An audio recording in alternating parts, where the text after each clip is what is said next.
Bonjour Priscilla, Bonjour Karima. est-ce que tu peux te présenter et nous présenter ton parcours? Donc, je m'appelle Priscilla Routis-Trigard, j'ai 33 ans, je suis maman de 2 bébés.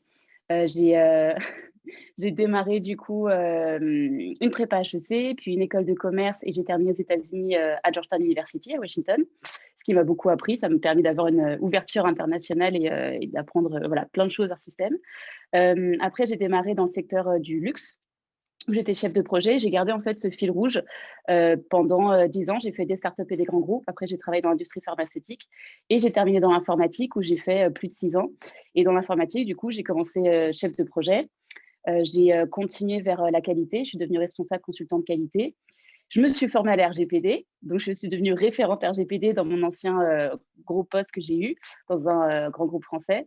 Et bon, il s'avère que j'ai fait 2 burn-out dans tout ce parcours. Donc, au dernier burn-out, début 2019, j'ai été arrêtée. Et là, j'ai eu plein de prises de conscience et de synchronicité qui sont arrivées.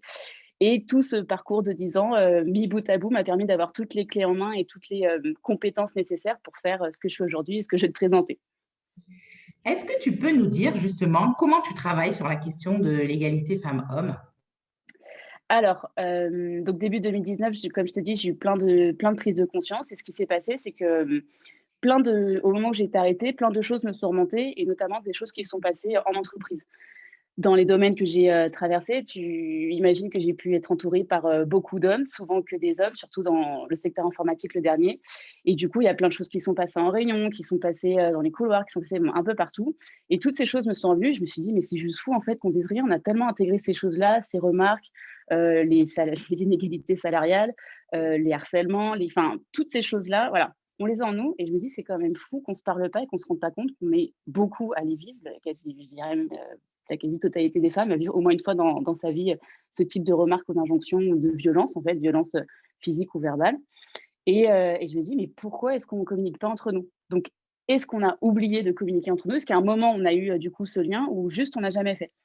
Et du coup, je commence à creuser sur la sororité, donc la solidarité entre femmes notamment, et à décrypter par la suite, puisque l'application est ouverte aux femmes et aux personnes issues des minorités de genre.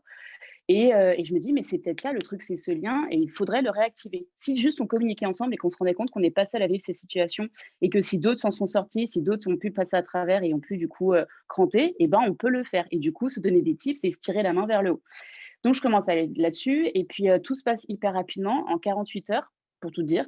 Et je prends le métro, pile à ce moment-là, donc sur ces 2 jours, je prends le métro et là, je vois le lien physique entre les personnes et je me dis: «Mon idée va bien plus loin». C'est pas juste, de l'épanouissement et de l'évolution de carrière ou se sentir bien, du bien-être, c'est même notre sécurité physique. Parce que si je savais, par exemple, qu'une personne est en train de se faire agresser dans la rame de métro en face de moi, j'ai qu'une envie, c'est de faire semblant de la connaître, aller vers elle parce que je sais, au fond de mes tripes, je sais ce que ça fait. Je Il y a même pas à ce que la personne, elle m'explique, qu'elle dise qu'elle était bien habillée, qu'elle l'a pas cherché, qu'elle n'était pas rentrée tard, enfin, toutes ces autres injonctions qu'on a et je me dis: «Mais il faut vraiment qu'on arrive à trouver un moyen de communiquer ensemble».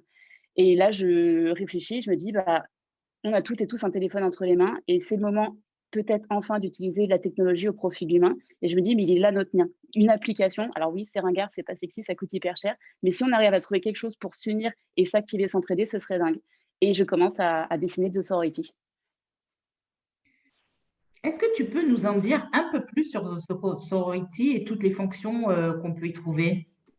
Alors pour te la faire rapide, pour tenir dans tes 8 minutes, donc il y a 2 gros volets, le volet sécurité, épanouissement. Ma base en fait de travail, ce que j'ai fait quand j'ai eu toutes ces prises de conscience, c'est que je me suis vraiment enfermée chez moi. J'ai commencé à dessiner, j'ai dessiné l'application que j'aurais rêvé avoir et j'ai étudié plein de phénomènes, notamment psychologiques, l'effet de sidération, l'effet témoin, comprendre pourquoi est-ce que nous on n'agit pas et quand on se fait agresser, on freeze.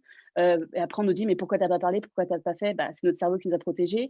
Pourquoi quand il y a une agression, plus il y a de personnes, moins quelqu'un agit? Bah, c'est l'effet témoin. Parce qu'on va se dire, bah, si les autres personnes n'agissent pas, c'est que c'est trop dangereux, donc j'y vais pas. Et en même temps, il y a tellement de personnes que je vais attendre que quelqu'un d'autre agisse, du coup, personne n'agit. Et en fait, j'étudie tous ces petits phénomènes et je me dis, je vais les intégrer dans cet outil.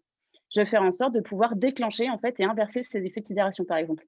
Et donc, dans les fonctionnalités principales, tu as la fonction alerting, où en fait, on a toutes des positions sur la map. Donc aujourd'hui, on est plus de 15 000 personnes sur l'application. à utiliser en temps réel un profil vérifié et certifié. Dès qu'on lance l'alerte, ça va envoyer aux 50 premières personnes autour de nous. Ça calcule en temps réel avec le GPS les 50 premières personnes.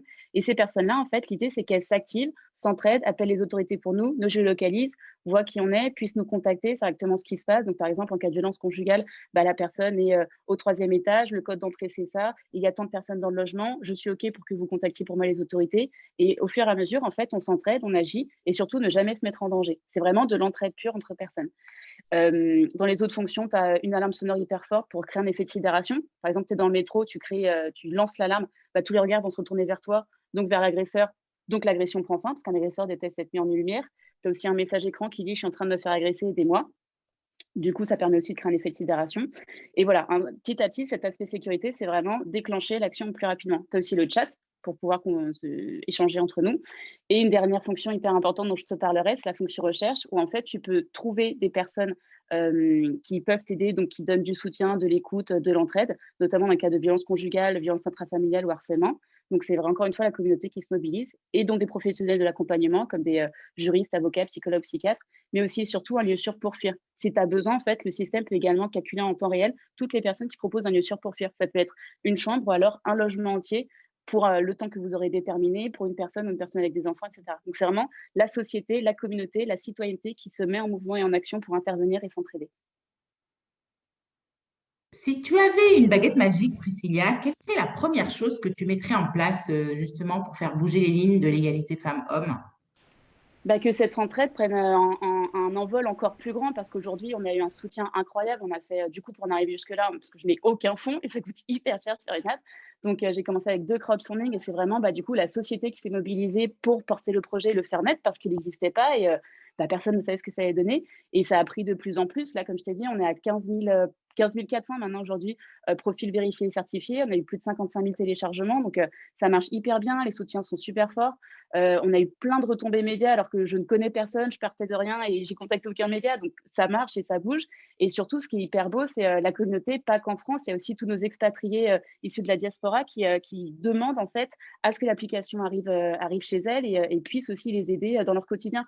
Donc, on est en France, en Belgique, en Suisse, au Luxembourg, en Algérie, on va arriver au Maroc, Tunisie, on continue comme ça petit à petit.